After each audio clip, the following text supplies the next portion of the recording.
नमस्कार, जय महाराष्ट्र मित्रांनो। आताच्या क्षणाची सर्वात मोठी अपडेट। भाजप बजरंग दल विहिपचे शेकडो कार्यकर्ते ठाकरे गटात। काय आहे सविस्तर अपडेट मित्रांनो, जाणून घेऊया। भाजप विश्व हिंदू परिषद बजरंग दलाच्या कार्यकर्त्यांनी शिवसेनेच्या ठाकरे गटात प्रवेश केला। सत्ताधारी पक्ष सोडून विरोधातील पक्षात येणाऱ्या शेकडो कार्यकर्त्यांनी दिल की बात ऐकली आहे, अशी प्रतिक्रिया शिवसेनेचे पक्षप्रमुख उद्धव ठाकरे यांनी व्यक्त केली आहे। मुंबईवर संकटे आली तेव्हा शिवसेना धावून गेली आहे। शिवसेनेने ज्यांच्या जीवनात जीवदान दिले त्यांनीच आज शिवसेना संपवण्याचा विडा उचलला आहे।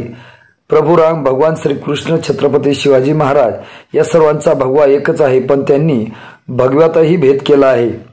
राम मंदिरासाठी संघर्ष करणारे वेगळे होते, पण सध्या रामाच्या नावाचा फायदा उचलणारे वेगळे आहेत, अशी टीका शिवसेना उद्धव ठाकरे गटाचे पक्षप्रमुख उद्धव ठाकरे यांनी या पंतप्रधान नरेंद्र मोदी यांच्या नाव न घेता केली आहे।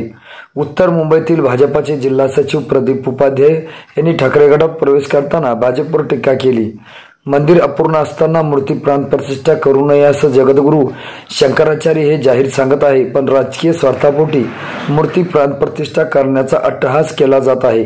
त्यामुळे भाजपचा प्रवास हा राम राज्याकडून रावण राज्याकडे सुरू झाला आहे, असं उपाध्याय यांनी सांगितले। राष्ट्रीय स्वयंसेवक संघाशी संबंधित असलेल्या आमच्या सारख्या कार्यकर्त्यांना हे पसंत नसल्याने मुंबईतील शेकडो भाजप कार्यकर्ते ठाकरे गटात प्रवेश करतील असल्याचं उपाध्याय यांनी सांगितलं। यावेळी विहिपचे पंचाम दुबे, बजरंग दलाचे अक्षय कदम, भाजपच्या जिल्हा महिला उपाध्यक्ष माधवी शुक्ला, महासचिव राम उपाध्याय, अखिल भारतीय ब्राह्मण परिषदेचे महासचिव संजय शुक्ला, शिंदे गटाचे प्रदीप तिवारी, विश्व हिंदू परिषदेचे दीपक दुबे, दिनेश कुमार यादव, बजरंग दलाचे सूरज दुबे आदी शेकडो कार्यकर्त्यांसह ठाकरे गटात प्रवेश केला आहे।